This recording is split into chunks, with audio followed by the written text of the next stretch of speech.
we offer you Escape. Escape, designed to free you from the four walls of today for a half hour of high adventure.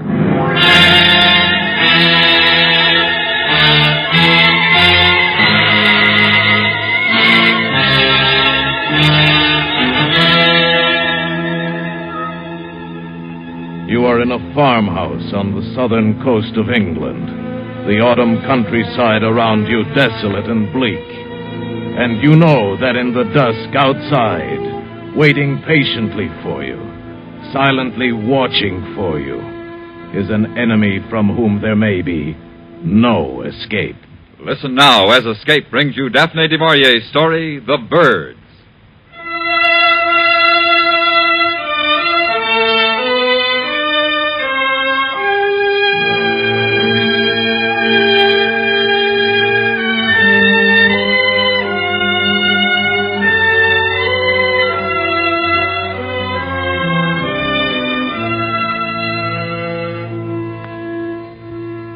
On December the 3rd, the wind changed overnight, and it was winter. Until then, the autumn had been mellow, soft. The earth was rich where the plow had turned it. I didn't do the plowing, no. My wartime disability had seen to that. They gave me mostly the lighter repair jobs to do in the 3 days a week that I worked at the farm. A bank to build up, or a gate to mend at the far end of the peninsula where the sea surrounded the farmland on either side. Deborah and I had taken a cottage up here to try again, for the sake of the children. And it seemed to be working fairly well. I enjoyed my work on the farm. It was pleasant to pause at midday to eat the lunch that Debbie prepared and brought to me. We'd sit there on the cliff while I ate, and we'd watch the birds. There are many of them, Nat. Yes. Oh, the autumn's better than spring for watching them. Oh, why? Oh, well, in the spring they're content, they're full of purpose, they know where they're going, there's no delay. But then in autumn it's different. The birds that don't migrate seem to follow a pattern of their own. Pattern? Great flocks of them here on the peninsula. Restless, uneasy, wheeling, circling, coming to rest, and flying again. The land birds and the gulls down there in the bay. A strange sort of rhythm in their movements. They don't really go anywhere. Doesn't seem to be any purpose to it. No. Well, if there is, we don't see it. Restlessness. And they're more restless this year than usual, seems to me. Do you know this morning 2 gulls flew so close they knocked off my cap? Jill said yesterday when the school bus let her off, there was quite a few of them overhead as if they'd been followed. Oh, well, I suppose it means a hard winter. They always seem to know. Perhaps a message comes to them in autumn. A warning. About winter. And about death. Nat. Many of them will die, and I think they know it. Perhaps they feel they have to spill their motion out before they die. Like people who know their time is up and run about stupidly, driving themselves. I wish you wouldn't talk like that, Nat. That black side of you that stirred up the trouble between us before. Oh, I'm sorry, Debbie.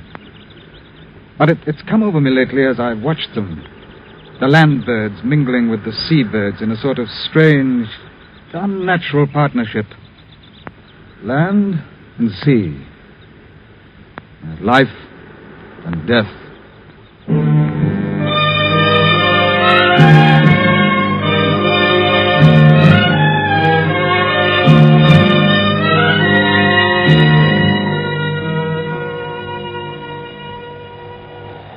At night it turned colder, and the wind strengthened. Around 2 in the morning, the sound of it beating against the house woke me up. I lay there with this slow, even breathing of Debbie beside me, and I thought of Jill and Johnny in the room across the hall. We seemed safe, secure. And then I heard it, a tapping on the window. At first I thought it was a loose shutter, and then I realized it wasn't. I got out of bed, went to the window, opened it. Suddenly something brushed against my hand and jabbed at my knuckles, and then was gone over the roof and behind the cottage.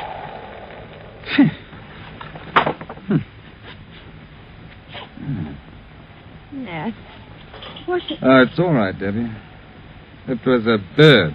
I don't know what kind. Bird? Wind must have driven it against the windowsill. My hand's wet. It's blood. Little beggar drew blood. Go to sleep, Nat. Must have been frightened and stabbed at me in the dark. Oh, Alfred, Nat, the window seat door is rattling. I've already seen to it. It's some bird trying to get in.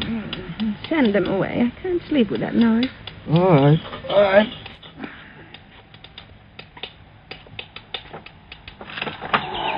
Oh, well, up with you. Why, you little... Stay away from my face. Out! Get away! Never in the world. Did you see that? There were half a dozen this time. They went for me. Tried to peck my eyes. Oh, Nat. I'm not making it up, Deb. Mommy! What? It's Jill. Go see what's the matter. Right. Mommy! Coming, Jill. They keep firing at me. Where's Johnny? Under the blanket. What's the matter? Quick, get the children out of here. Birds. The room's up there. And my bed. Get the children out of here and shut the door. Quick! I pushed them out of the room, and now I was alone with the birds. I seized the blanket, and I used it as a weapon, sweeping it right and left. And I could hear the thud of bodies, but they kept coming at me. They're jabbing my hands, my head, trying for my eyes with beaks as sharp as pointed forks. And I wrapped the blanket around my head, beat about with my bare hands, blindly. I don't know how long I fought them. And finally, the beating of wings lessened, and then I was still. I unwrapped the blanket from my face. The cold gray dawn had seeped into the room. The floor was littered with the tiny corpses of the birds. Robins, finches, sparrows, larks. Some had lost feathers in the fight. The others had blood. My blood on their beaks. Sickened, I went to the window. The fierce sea broke harshly in the bay. But there was not a bird in sight. Not a sparrow chattered in the hedge, no early thrush or blackbird pecked on the grass for worms. There was no sound at all but the east wind and the sea. Nat? I'm all right, Debbie. I didn't know what...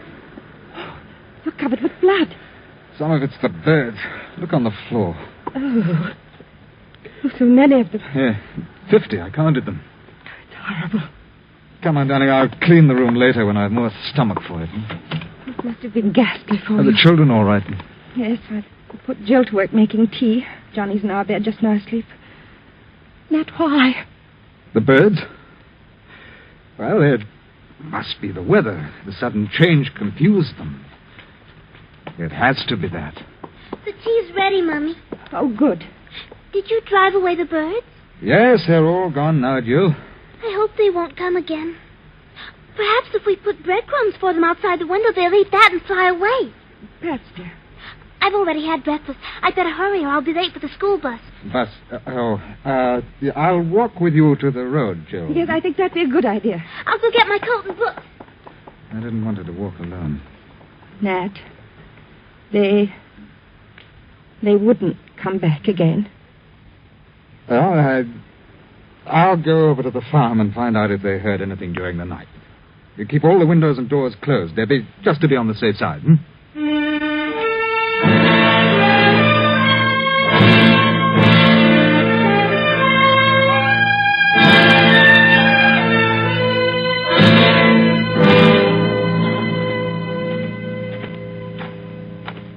Hello? Anyone about?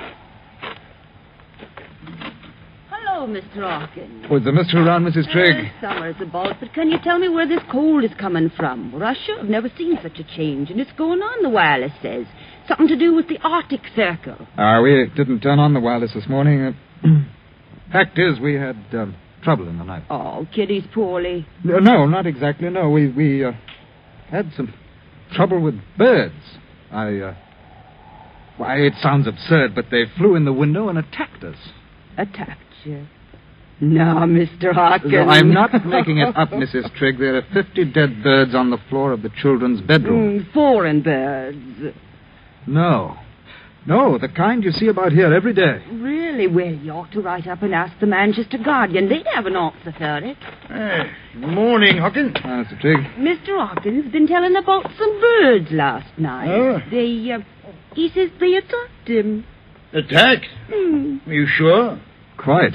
Never heard of a thing like that before. Hungry, maybe. Looking for food. You put out some crumbs. Yes, of course. I'll be up tomorrow as usual. Good morning. Ordinary birds, he says. Attacked him. Now, what does he take us for, coming around with a story like that? He's a strange one, he is, with those superior airs. You see the look he gave us when we didn't swallow his story? Attacked him. I think he reads too many of those books.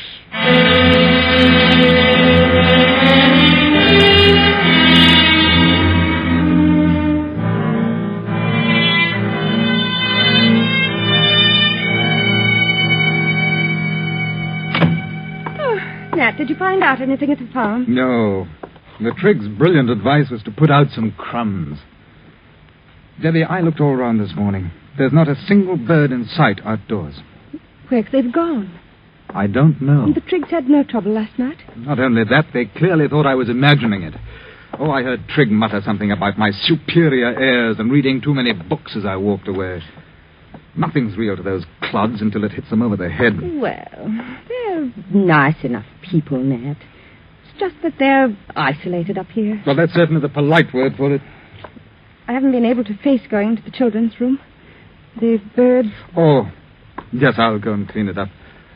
I suppose the least I can do is give the little beggars a decent burial.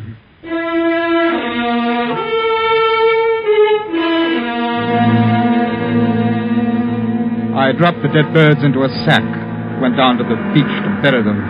The wind was bitter cold. I dug a pit in the sand with my heel and started to empty the sack into it, but the wind caught the birds and whirled them along the shore. There was something ugly in the sight, that the tide would take them when it turned. I looked out at the crested breakers, and then I saw them. The gulls. Out there, riding the seas. Thousands. Tens of thousands. They rose and fell in the trough of the sea like a mighty fleet at anchor, waiting for the turn of the tide. Waiting. They stretched as far as my eye could reach. They covered the sea. I started up the steep path home, almost running. Someone should know of this. Someone should be told. But who? And then, as I opened the front door, I saw Debbie beside the wireless listening. Damage and even attacking individuals. It is thought that the Arctic airstream is causing the birds to migrate south in immense numbers, and that intense hunger may drive them to attack human beings. Householders are warned to see to their windows, doors, and chimneys, and to take all precautions for the safety of their children. Further bulletins will be issued later. They've been repeating it every few minutes since you left. Well, perhaps now those empty-headed idiots at the farm will know that I was... You sound almost glad. Oh, don't talk rot, Debbie. It's just that when people with half a brain try to tell me that Can't you forget that superior attitude of yours, even now? Don't use that word superior to me. I'm sick of it. So am I, Nat. So am I. You... Oh, I'm sorry, dear. This thing has made me a little nervy, I guess. Yes, I'm sorry too, Marty. Nat, one of the bulletins said the birds seemed to be waiting. For what? I don't know. They said the birds are hungry. What are you doing? No, the hammer. I'm going to get some boards and see to the doors and windows as they tell you to. You think they could break in with the windows shut, those sparrows and robins and such? Why, how could they? I wasn't thinking about the smaller birds. I was thinking about the gulls. The gulls? Debbie, have you ever been close enough to get a good look at a gull's beak? There must be 100,000 of them out there, riding the sea, waiting.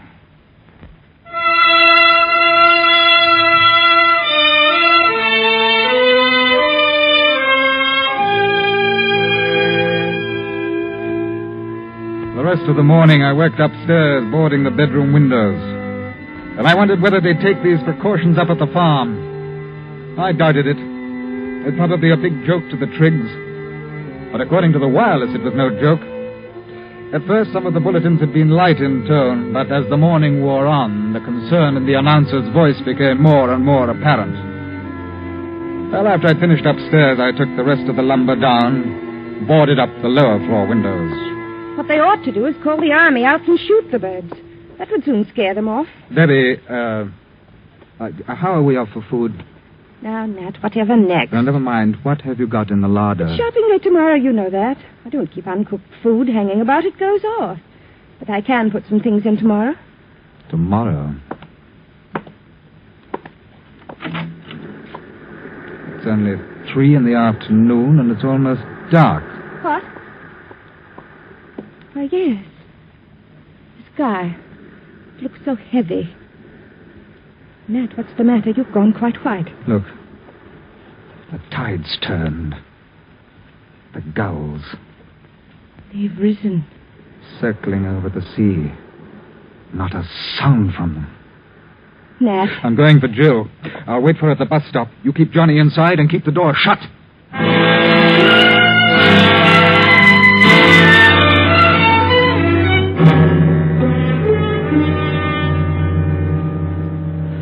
Outside, I looked for a weapon, but a hoe was all I could find. Then I went to the top of the hill and waited. The surf was booming below, and a smudge rose behind the clay hills in the distance. It widened, divided, and spread north, east, south, west. It was a vast cloud of birds. It passed close by, heading inland, up country. They had no business with the people here on the peninsula. Rooks, crows, jackdaws, magpies, birds that usually preyed upon the smaller species, but this afternoon they were bound on some other mission. They've been given the towns, I thought. They know what they have to do. We don't matter so much here. The gulls will serve for us. The others go to the towns. And finally the bus came. When Jill got out, I took her by the hand. What's the horse for, Daddy? Oh, I just brought it along. Come along now, darling. Let's go home. It's cold. No hanging about. I want to play a bit in the rain. Not tonight. Now, come on. No dawdling. Look, Daddy. Look over there. Look at the gulls. They're flying in from the sea. They're so quiet.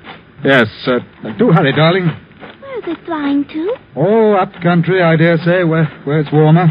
Don't go so fast. I can't keep up. Hurry. The gulls, they're circling.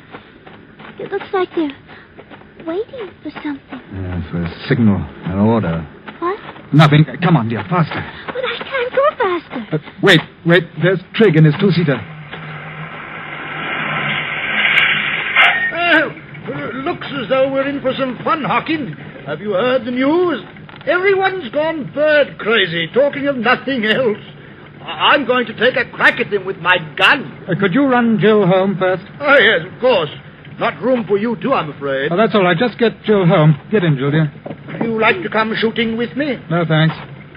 Have you boarded your windows? No. A lot of nonsense. They like to scare you on the wireless. I'd board them if I were you. Oh, go on. You're windy. Well, see you in the morning. I'll give you a gull breakfast.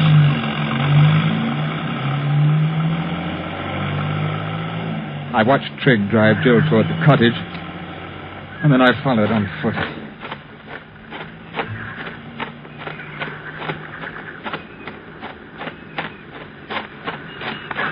The sound made me look up. The gulls were approaching. The order had been given, and the farm was their target.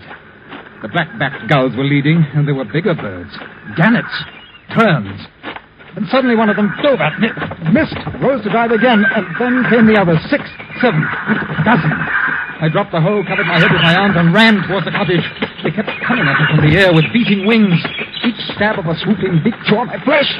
I had to keep them from my eyes. And with each dive they became bolder. And they had no thought for themselves. When they missed, they crashed, bruised and broken on the ground. And as I ran, I stumbled, kicking their spent bodies in front of me. Another aimed up better, closer to my eyes, closer. And then I reached the door of the cottage. Let me in! It's Nat! Let me in! And then, above me, I saw the gannet poised against the sky for his dive. The gulls drew back, only the huge gannet. The wings folded suddenly to its body, and it dropped like a stone at me. The door opened, and I flung myself in. Good Lord! What was that? A gannet. He'd have split my skull.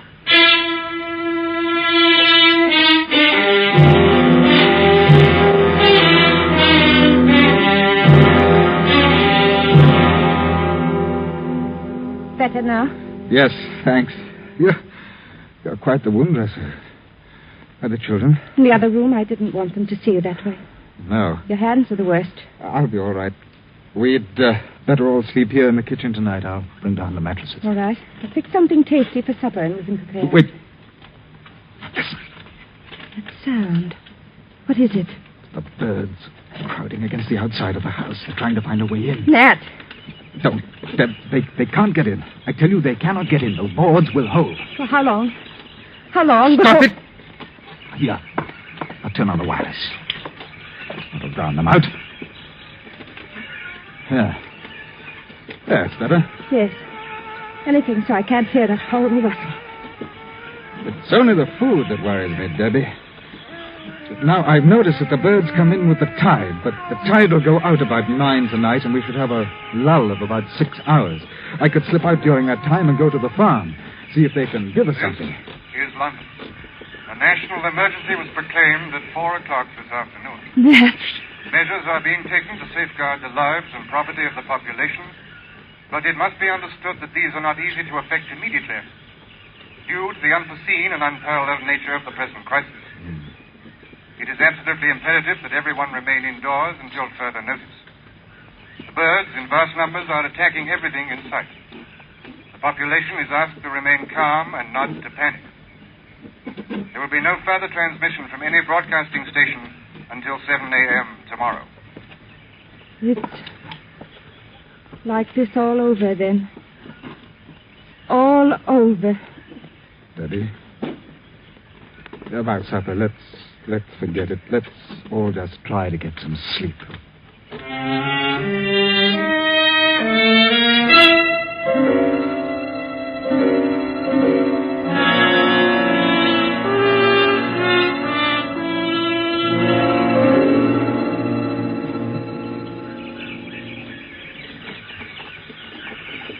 Nat, wake up. Nat, they're back again. But, what time is it? A little after 3. The tide's come in again. There's been a queer smell the last few minutes. Rather like burned feathers. What? Burned feathers? The chimney. I forgot to keep the fire up. They're coming down the chimney. No. Where's the oil? On the shelf. Debbie, I'll let squeezing through the chimney. Stand back. Maybe throw the oil on the coals. That'll get them. Nat, I can't stand it. Get me paper, wood, anything it'll burn. Hurry. Their charred bodies kept dropping down the chimney. I raked them to one side, but more came. I threw on the rest of the oil. We piled papers on it, kindling, anything. The flames roared higher. More bodies. The stench was unbearable. I kept at it. Finally, they gave up. And I went over to the basin. I was sick.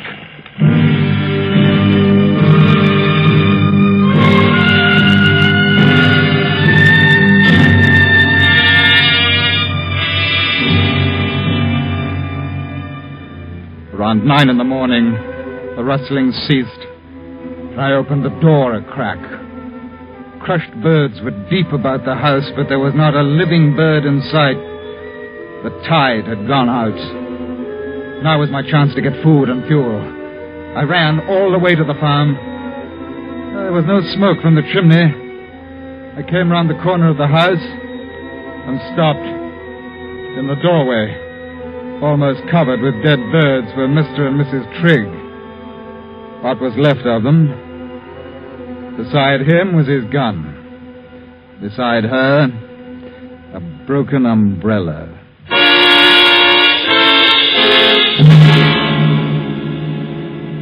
I loaded the two-seater with all the food I could find, enough for perhaps 3 days, and drove back to the cottage.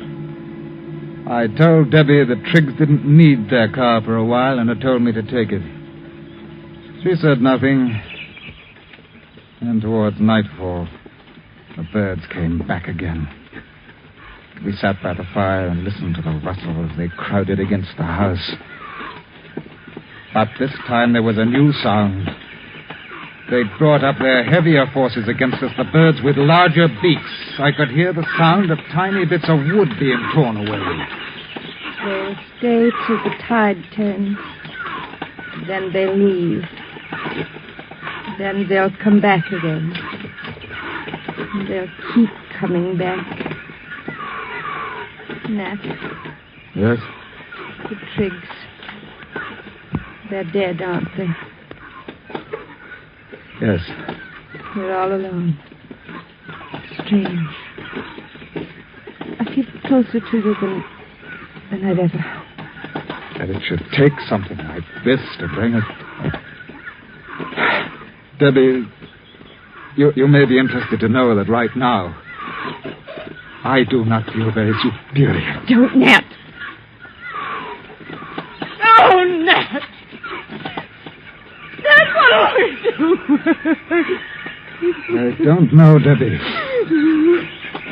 I do not know.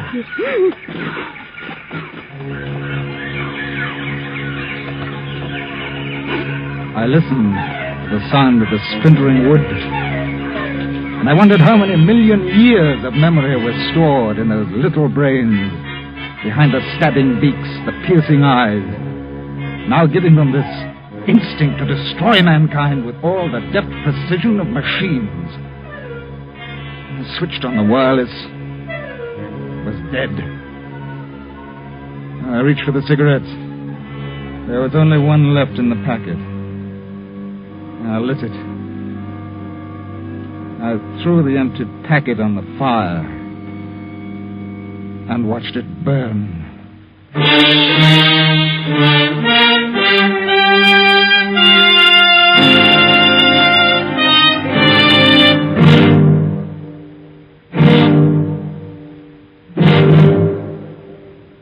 Under the direction of Norman MacDonald, Escape has brought you The Birds by Daphne du Maurier, specially adapted for radio by Robert Wright, starring Ben Wright with Virginia Gregg.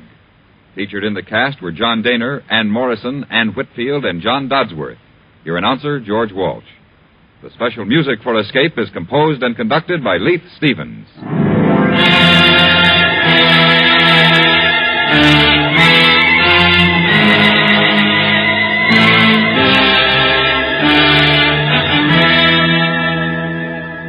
If you like your thrills to be real, your adventure to be true to life, Gangbusters is the show for you. Now every Monday night, most of these same CBS radio stations bring you the drama that names names, places, and dates in the nation's battle against crime. Stay tuned now for Night Watch, which follows immediately over most of these same stations. Where there's gun smoke, there's Western Adventure, Monday nights on the CBS Radio Network.